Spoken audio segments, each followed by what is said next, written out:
कहानी की शुरुआत होती है जेनसन एम्स नाम के एक आदमी से, जो एक इंडस्ट्रियल वर्कर है और पहले जेल में भी रह चुका है। उसे पता चलता है कि जिस स्टील फैक्ट्री में वो काम करता है वो अब बंद हो रही है और मजदूरों को उनकी पूरी तनख्वाह भी नहीं दी जाएगी। इसी वजह से सभी वर्कर्स फैक्ट्री के बाहर प्रदर्शन करने लगते हैं। गुस्से और नाराजगी के माहौल में जब हालात बिगड़ने लगते हैं तो पुलिस भी आ जाती है, लेकिन पुलिस बहुत सख्ती से पेश आती है और जरा सी बात पर हिंसा करने लगती है। जब जेनसन देखता है कि उसके साथी मजदूरों को मारा जा रहा है तो वो भी लड़ाई में कूद जाता है और कुछ पुलिस वालों को गिरा देता है। इस सब के बाद जब जेनसन घर पहुंचता है तो रात हो चुकी होती है। वो अपनी बीवी से मिलता है और फिर ऊपर जाकर अपने बच्चे को देखने जाता है, लेकिन उसे बिल्कुल अंदाजा नहीं होता कि एक नकाबपोश आदमी उसके घर में घुस चुका है। जब जेनसन ऊपर होता है तो वो क्रिमिनल मौके का फायदा उठाकर किचन में उसकी बीवी की हत्या कर देता है। फिर जैसे ही जेनसन नीचे आता है वो नकाबपोश आदमी उसे पीछे से वार कर बेहोश कर देता है। जाने से पहले वो आदमी जेनसन के हाथ में चाकू थमा देता है और अपने दस्ताने पहने हाथ से ताना मारने वाली बंदूक की तरह इशारा करता है। उसने जेनसन को इस मर्डर के लिए फंसा दिया था। जब जेनसन होश में आता है तो पुलिस वहां पहुंच चुकी होती है और उसे अपनी बीवी की हत्या के आरोप में गिरफ्तार कर लेती है। 6 महीने बाद जेनसन को टर्मिनल आइलैंड नाम की जेल में भेजा जाता है। जेल पहुंचते ही गार्ड ओल्ड्रिक उस पर ठंडे पानी की तेज बौछार करता है और एक और गार्ड को उसे मारने की इजाजत भी देता है। बाद में ओल्ड्रिक उसे एक सेल में लेकर जाता है जहां 3 कैदी पहले से मौजूद होते हैं और उसका इंतजार कर रहे होते हैं ताकि उसे पीट सके। लेकिन जब ओल्ड्रिक कुछ देर बाद वापस आता है तो देखता है कि जेनसन एक शानदार फाइटर है और वो पहले ही उन तीनों को बेहोश कर चुका होता है। अगली सुबह जेनसन खाने के लिए मेस हॉल जाता है। वहां कुछ कैदी, कोच, गनर और लिस्ट उसे ध्यान से देखते हैं। वो जेनसन को पहचान लेते हैं क्योंकि वो पहले एक फेमस रेसिंग ड्राइवर था जिसकी करियर एक हादसे की वजह से खत्म हो गई थी। अचानक 2 कैदी, पिंको और उसका दोस्त उसके पास आकर उसके खाने में थूक देते हैं और उसे उसकी बीवी का कातिल और बच्चों का शोषण करने वाला कहकर भला बुरा कहने लगते हैं।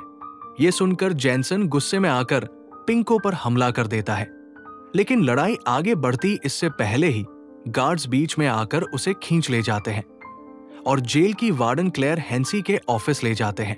हैंसी उसे बताती है कि उसे जेनसन के अतीत के बारे में सब पता है, खासकर कि वो एक बेहतरीन ड्राइवर था।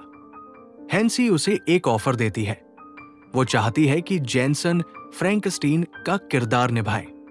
फ्रैंकस्टीन एक नकाबपोश रेसर था जो इस जेल में होने वाली डेथ रेस में हिस्सा लेता था, लेकिन असली फ्रैंकस्टीन पिछले रेस में मर चुका था। ये बात अभी पब्लिक को नहीं पता थी, इसलिए हैंसी चाहती थी कि जेनसन उसकी जगह ले और नकाब पहनकर रेस में भागे। फ्रैंकस्टीन पहले ही 4 रेस जीत चुका था और अगर जेनसन एक और रेस जीत लेता तो उसे रिहाई मिल सकती थी। जेनसन पहले तो इनकार करता है, लेकिन हैंसी उसे धमकी देती है कि अगर वो मना करेगा तो उसे अकेली कोठरी में भेज दिया जाएगा जहां वो किसी से बात नहीं कर पाएगा और बाहर की सच्चाई भी उजागर नहीं कर सकेगा। जेनसन के पास कोई और चारा नहीं होता तो वो हाँ कर देता है। इसके बाद उसे जेल के ऑटो शॉप में ले जाया जाता है जहां वो कोच और उसकी टीम से मिलता है जो फ्रैंकस्टीन की कार को तैयार करते हैं। कोच उसे बताता है कि हर टीम अलग अलग काम करती है और कोई किसी की मदद नहीं करता। फिर जेनसन एक वर्कशॉप देखता है जहां हैंसी कई हफ्तों से कुछ बड़ा बना रही होती है, लेकिन सिर्फ कुछ गिने चुने लोग ही जानते हैं कि जेनसन असली फ्रैंकस्टीन नहीं है। हैंसी का जेल पर पूरा कंट्रोल होता है, इसलिए यह राज भी सबके सामने नहीं आता। इसके बाद कोच उसे फ्रैंकस्टीन की कार दिखाता है, एक मॉडिफाइड मस्टैंग V8 फास्टबैक जो हमलावर और सुरक्षा दोनों तरह के हथियारों से लैस होती है। लेकिन कार में गोलियां तब तक नहीं डाली जाती जब तक रेस शुरू नहीं होती, ताकि कोई कैदी जेल से भागने की कोशिश न करे। कोच जेनसन से कहता है कि इस जगह से भागना नामुमकिन है।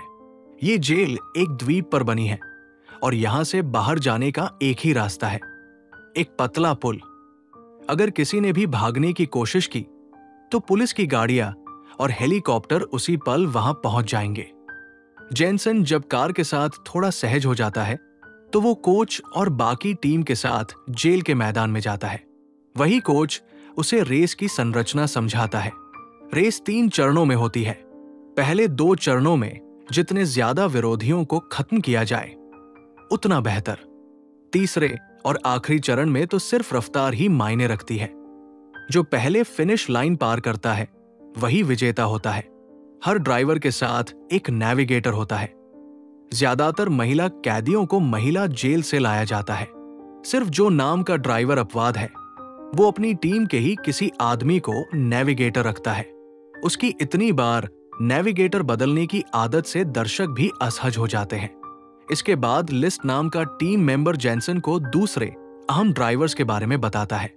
सभी ड्राइवर मैदान में मौजूद होते हैं। एक है 14 के, जो एक ट्रायड गैंग का सदस्य है और MIT से पढ़ा हुआ है। फिर आता है हेक्टर ग्रिम, जो एक मानसिक रूप से अस्थिर अपराधी है और हेंसी का जबरदस्त भक्त है। इसके बाद स्लोवो पाचेंको है, जो आर्यन ब्रदरहुड का लीडर है। और फिर ट्रैविस कोल्ट है, जो पहले एक नस्कर रेसर था लेकिन अब बदनामी में जी रहा है। उनकी बातचीत अभी पूरी भी नहीं होती कि जो और उसकी टीम जेनसन के पास आ जाते हैं। वो जेनसन को नीचा दिखाते हैं और कहते हैं कि ये रेस सिर्फ जो और फ्रैंकस्टीन के बीच है। उसी वक्त एक वैन जेल में आती है जिसमें बाहर काम से लौटे कुछ कैदी होते हैं। जेनसन गौर करता है कि उनके हाथों में GPS ट्रैकिंग वाले ब्रेसलेट है। ये देखकर उसे याद आता है कि जिस आदमी ने उसकी बीवी को मारा था उसने भी ऐसा ही ब्रेसलेट पहना हुआ था। फिर आता है रेस का पहला दिन। जेनसन को फ्रैंकस्टीन के कपड़े, उसका मास्क और उसकी अंगूठी दी जाती है ताकि उसकी पहचान पूरी लगे। जैसे ही वो तैयार होता है, दर्शकों की पुरानी दिलचस्पी फिर से लौट आती है। रेस की तैयारी करते वक्त जेनसन केस से पूछता है कि वो जेल में क्यों है। केस बताती है कि उसने अपने पति को मारा था, जो कि खुद एक पुलिस वाला था, क्योंकि वो उस पर रोज अत्याचार करता था। उनकी बातचीत पूरी भी नहीं होती कि रेस शुरू हो जाती है। पहला लैप उतना खतरनाक नहीं होता क्योंकि हथियार दूसरे लैप से ही एक्टिव होते हैं। इसके बावजूद ड्राइवर एक दूसरे को ट्रैक से धक्का देने की कोशिश करते हैं। केस को रास्ते की पूरी जानकारी होती है, जिसकी मदद से जेनसन जो के साथ बराबरी में बना रहता है। जब ट्रैक पर 100 फीट बाकी रह जाता है, केस एक शॉर्टकट देखती है और जेनसन को बताती है। जेनसन शॉर्टकट से निकलकर सबसे आगे आ जाता है। जैसे ही दूसरा लैप शुरू होता है, हेंसी, शील्ड और हथियार एक्टिव कर देती है। अब ड्राइवर को ट्रैक पर बने स्पेशल मैनहोल्स पर अपनी कार के चारों टायर से गुजरना होता है, जिससे उनके हथियार ऑन हो जाते हैं। अब ट्रैक एक युद्ध का मैदान बन जाता है। हेंसी खेल को और खतरनाक बनाने के लिए डेथ हेड्स अभी एक्टिव कर देती है। ये असली में जानलेवा बाधाएं होती है, जिन्हें ट्रैक पर खास जगहों पर लगाया गया होता है। ड्राइवर ग्रिम इनका फायदा उठाता है और एक छोटे ड्राइवर को अपनी कार से एक ट्रैप में धकेल कर मार देता है। फिर वो जो की कार पर ऑयल फेंककर उसे स्लिप करा देता है, जिससे जो थोड़ा पीछे रह जाता है। लेकिन ग्रिम की ये जीत ज्यादा देर नहीं टिकती। 14 के एक मिसाइल फायर करता है और ग्रिम की कार को ट्रैक से बाहर कर देता है। कार क्रैश हो जाती है और ग्रिम उससे बाहर निकलता है। रेस के दौरान जेनसन किसी तरह अपने हथियार एक्टिव करता है, लेकिन उसकी मशीन गन जाम हो जाती है। केस बिना डरे कार की बोनेट पर चढ़ जाती है ताकि मशीन गन ठीक कर सके, लेकिन ऐसा करते ही बाकी ड्राइवर्स उस पर गोलियां चलाने लगते हैं। जेनसन की शानदार ड्राइविंग स्किल्स की वजह से वो गोलियों से बच निकलते हैं और केस सुरक्षित वापस सीट पर लौट आती है।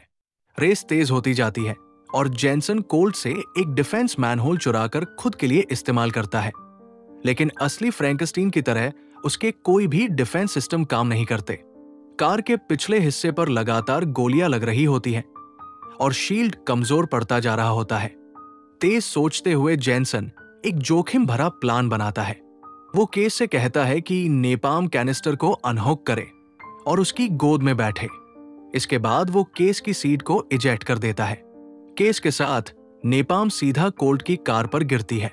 फिर केस लाइटर फेंकती है, जिससे नेपाम में आग लग जाती है और कोल्ट की कार जलकर राख हो जाती है।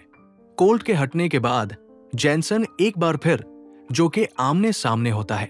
तभी जेनसन देखता है कि पेंको वही हाथ का इशारा कर रहा है जो उसकी बीवी के कातिल ने किया था। इस याद से वो एक पल के लिए विचलित हो जाता है और जो उस मौके का फायदा उठाकर उसकी कार को टक्कर देता है। जेनसन आखिरी पोजीशन में चला जाता है और पाचेंको पहले नंबर पर रेस खत्म करता है। रेस के बाद 3 ड्राइवर मारे जाते हैं और अगले चरण के लिए 6 बचे रहते हैं। गैरेज में कोच और उसकी टीम कार की जांच करते हैं, लेकिन उन्हें किसी सिस्टम में कोई खराबी नहीं मिलती। अब जेनसन का शक हेंसी पर गहराने लगता है। वो हेंसी से मिलने जाता है और उस पर आरोप लगाता है कि उसी ने सब कुछ प्लान किया, उसकी बीवी की हत्या, उसे फंसाना और पेंको से उसे फ्रैंकस्टीन की जगह लेने पर मजबूर करना। हेंसी उसकी बातों का सीधा जवाब नहीं देती, लेकिन एक और धमकी देती है। वो जेनसन को उसकी बेटी की तस्वीर दिखाती है जो अब एक फॉस्टर होम में है। हेंसी उसे याद दिलाती है कि अगर वो अपनी बेटी को फिर से देखना चाहता है तो उसे इस मौत की रेस में खेलना ही होगा। कुछ न कर पाने की स्थिति में जेनसन वापस यार्ड में आता है और कोच से बात करता है। वो पूछता है कि कोच ने कभी कैदी नंबर क्यों नहीं पहना। कोच बताता है कि वो अब तकनीकी रूप से कैदी नहीं है। 3 साल पहले ही उसकी पैरोल मंजूर हो गई थी, लेकिन जेल की जिंदगी और रेस की दुनिया उसे बाहर की दुनिया से ज्यादा अपनी लगती है, इसलिए वो यही रह गया। वो ये भी बताता है कि उसे नहीं लगता कि जेनसन ने अपनी बीवी की हत्या की है। उसी रात जब जेनसन अपनी कार पर काम कर रहा होता है, वो पेंको को चलते हुए देखता है और उसका पीछा करता है। वो पेंको की टीम के पिट एरिया में पहुंचता है, जहां पेंको के आदमी उस पर हमला कर देते हैं। पेंको जेनसन को कुछ मुक्के मारता है और फिर एक भारी औजार उठाकर उसका सिर कुचलने ही वाला होता है। उसे पता होता है कि जेनसन हेंसी की सुरक्षा में है, फिर भी वो पीछे नहीं हटता। तभी लिस्ट आता है और पेंको को पीछे से पेन घूम देता है। जेनसन जमीन से एक लोहे की छड़ उठाता है और पेंको के एक आदमी को उससे घायल कर देता है। बाकियों को भी मारकर वो पेंको की ओर बढ़ता है और उसे जोर जोर से पीटता है, उसे क्रेट्स में फेंकता है, दीवार से मारता है। अंत में पेंको कबूल करता है कि हेंसी ने ही उसे जेनसन की बीवी को मारने का ऑर्डर दिया था और रिक वही आदमी था जो उसे उस रात जेनसन के घर तक लाया था। जेनसन जैसे ही उसे मारने वाला होता है, तभी ऑलरिक और एक और गार्ड आकर लड़ाई रोकते हैं और जेनसन को खींच ले जाते हैं। अगले दिन रेस के दूसरे चरण की शुरुआत से ठीक पहले पेंको फिर से जेनसन को वही हाथ का इशारा करता है जो उस रात किया गया था। इस बार जैसे ही रेस शुरू होती है, जेनसन धीरे धीरे गाड़ी चलाता है और एक सुरंग की ओर मुड़ता है ताकि केस से अकेले में बात कर सके। सुरंग में जेनसन केस से पूछता है कि क्या उसने असली फ्रैंकस्टीन को मारा था। वो उसे कार के सिस्टम फेल होने पर शक जताता है। जब केस चुप रहती है, जेनसन उसे धमकाता है कि अगर उसने सच नहीं बताया तो वो उसे कार से बाहर फेंक देगा। डरी हुई केस कबूल करती है कि उसने फ्रैंकस्टीन के रियर हथियार हेंसी के कहने पर जानबूझकर खराब किए थे। उसे आजादी का लालच दिया गया था, लेकिन उसका कहना था कि उसे फ्रैंकस्टीन को मारना नहीं था। वो एक हादसा था जब फ्रैंकस्टीन बिना हथियारों के जीतने की कोशिश कर रहा था। हेंसी का असली मकसद उसे रेस हराना था ताकि उसे जेल में रखा जा सके और उसकी लोकप्रियता को शो के लिए इस्तेमाल किया जा सके। अब जबकि उसकी शंका सच साबित हो चुकी होती है, जेनसन तेजी से रेस में लौटता है। इस बार वो जो को नजरअंदाज करता है और सीधे पेंको पर ध्यान लगाता है। दोनों बार बार टकराते हैं और एक दूसरे को ट्रैक से बाहर करने की कोशिश करते हैं, लेकिन कामयाब नहीं होते। तभी जेनसन एक अनोखी चाल चलता है। वो डिफेंस की जगह हथियार एक्टिव करने वाला मैनहोल ट्रिगर करता है। सब हैरान हो जाते हैं क्योंकि उसके हथियार तो कार के आगे लगे हैं। कुछ ही पल बाद जेनसन सबको चौंकाते हुए कार घुमा देता है और उल्टी दिशा में चलाने लगता है। अब उसके सामने पेंको की कार होती है। वो उस पर गोलियों की बौछार करता है।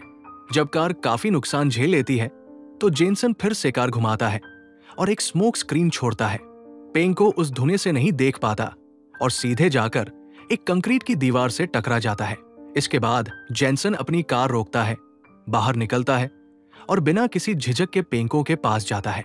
वो ठंडे दिल से उसका गला तोड़ देता है, अपनी बीवी की मौत का बदला ले लेता है।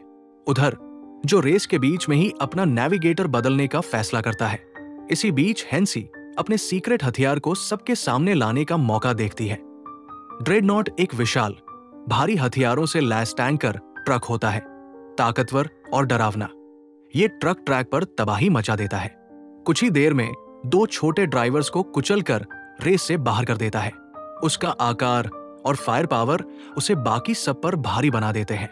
इसके अलावा उसे ट्रैक पर मौजूद इमारतों के अंदर से जाने की भी इजाजत होती है, जिससे वो शॉर्टकट लेकर रेस के सामने पहुंच जाता है। ड्रेडनॉट अब सीधे 14K को निशाना बनाता है। उसके नेविगेटर को धीमी और बेरहम यातना देता है, फिर चेन से 14K की कार को खींचकर उस पर गोलियां चलाता है, जब तक कि वो जलकर राख न हो जाए। अब रेस में सिर्फ जेनसन और जो बचते हैं। बिना किसी प्लान के ये रेस जीतना नामुमकिन लग रहा होता है। तभी जेनसन लिस्ट से कहता है कि उसका कम्युनिकेशन जो की कार से जोड़ दे। दोनों मिलकर एक गठबंधन बनाते हैं। वो मिलकर ड्रेडनॉट को चारों ओर से घेरते हैं और उसकी लगातार हो रही हमलों से बचते हैं। फिर दोनों एक ट्रैप मैनहोल पर अपनी कार के 2-2 पहिए रखते हैं, जिससे ट्रैप एक्टिव हो जाता है। ड्रेडनॉट उस ट्रैप में फंसकर जोरदार धमाके से टकरा जाता है और निष्क्रिय हो जाता है। दूसरा चरण खत्म होता है। अब सिर्फ जेनसन और जो बचे हैं आखिरी रेस के लिए। शाम को जो जेनसन के पिट में आता है, वो गौर करता है कि जेनसन की आवाज काफी हद तक फ्रैंकेस्टीन जैसी लगती है। उधर हेंसी और रिक तय करते हैं कि जेनसन को आखिरी रेस में ही खत्म कर दिया जाएगा। अगले दिन फाइनल रेस शुरू होने से पहले ओल्ड जेनसन की कार के नीचे एक बम फिट कर देता है। हेंसी सबका ध्यान एक भाषण से भटका देती है, जिसमें वो कहती है कि रेसिंग ही इन कैदियों का मकसद है। वो ये भी कहती है कि अगर कोई 5वीं जीत हासिल करता है तो वो पहली बार होगा जब कोई रिहा होगा। जेनसन को अचानक एक डरावनी बात समझ आती है। हेंसी ने हमेशा से रेस को इस तरह से सेट किया है कि कोई भी 5 बार ना जीत पाए।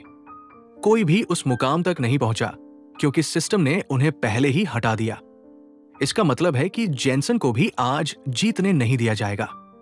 कोच भी ये सुन लेता है और जेनसन को ग्रिम की मौत के एक वीडियो में एक अहम चीज दिखाता है। इससे जेनसन के दिमाग में एक प्लान आता है। वो लिस्ट से कहता है कि उसकी कार में आधा गैलन का रिजर्व फ्यूल टैंक इंस्टॉल करे। इसके बाद वो जो के पिट में जाता है और फिर से साझेदारी का प्रस्ताव रखता है। जब जेनसन फ्रैंकेस्टीन के कपड़े पहन रहा होता है, हेंसी उससे मिलने आती है। वो उसे रिहाई के कागज और एक नया ऑफर देती है। वो कहती है कि अगर जेनसन आज जीत जाता है तो वो चाहती है कि वो जेल में फ्रैंकेस्टीन बनकर ही रहे, लेगेसी को जिंदा रखने के लिए। वो कहती है कि एक अपराधी पिता अपनी बेटी को अच्छा जीवन नहीं दे सकता, लेकिन फ्रैंकेस्टीन बने रहना उसके लिए प्यार की सबसे बड़ी कुर्बानी होगी। जेनसन कागज ले लेता है लेकिन कुछ नहीं कहता, बस उन्हें अपनी जेब में रख लेता है। रेस शुरू होने से ठीक पहले केस उसे बताती है कि हेंसी ने उससे भी बात की थी और कहा था कि अगर जेनसन जीतने के करीब पहुंचे तो उसे रोक देना। लेकिन जेनसन को कोई फिक्र नहीं होती। रेस शुरू होते ही री सिर्फ उन्हीं मैनहोल्स को एक्टिव करता है जहां से जो गुजरता है। फिर री जेनसन पर गोलियां चलाता है और उसकी बैक शील्ड इतनी बुरी तरह से डैमेज हो जाती है कि उसे छोड़ना पड़ता है।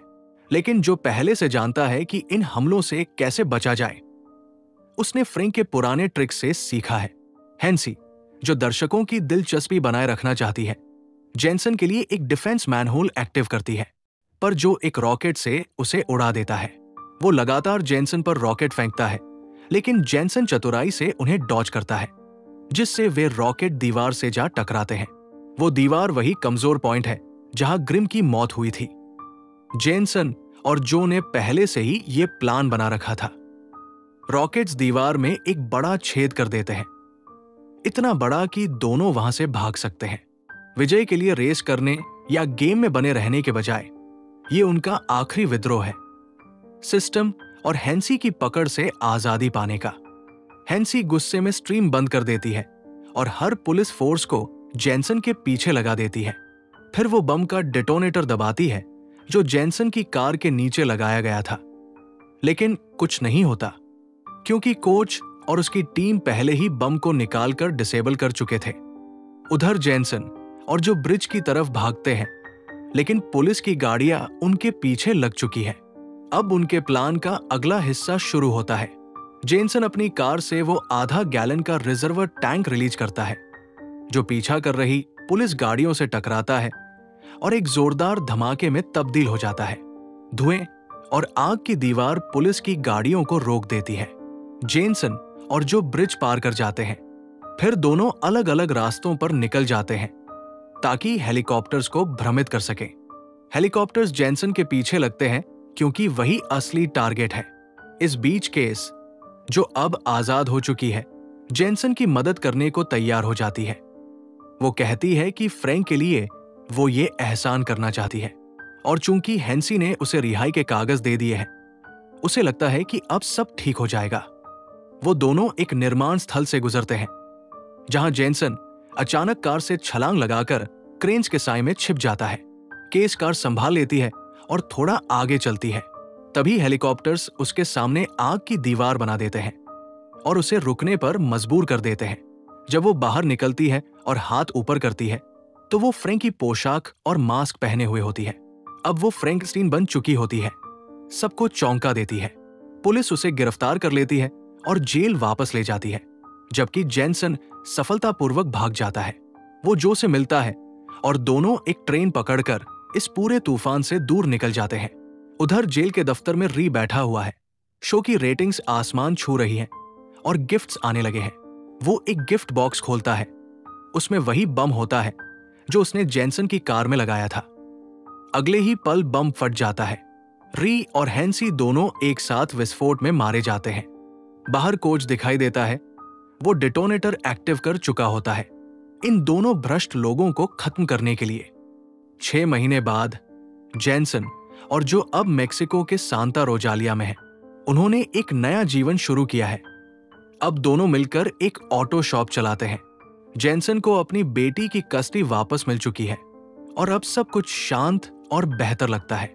इसी बीच केस भी रिहा हो जाती है। उसके कागज आखिरकार प्रोसेस हो गए। वो जेनसन और जो से मिलने आती है, साथ में एक नई रेसिंग कार लेकर, जिसे वो दोनों मिलकर चेक करते हैं। इसी के साथ फिल्म समाप्त होती है। दोस्तों, ये फिल्म आपको कैसी लगी कमेंट में बताइएगा। चैनल में नए हैं तो एक लाइक और सब्सक्राइब जरूर कर दीजिएगा। मिलते हैं अगले वीडियो में।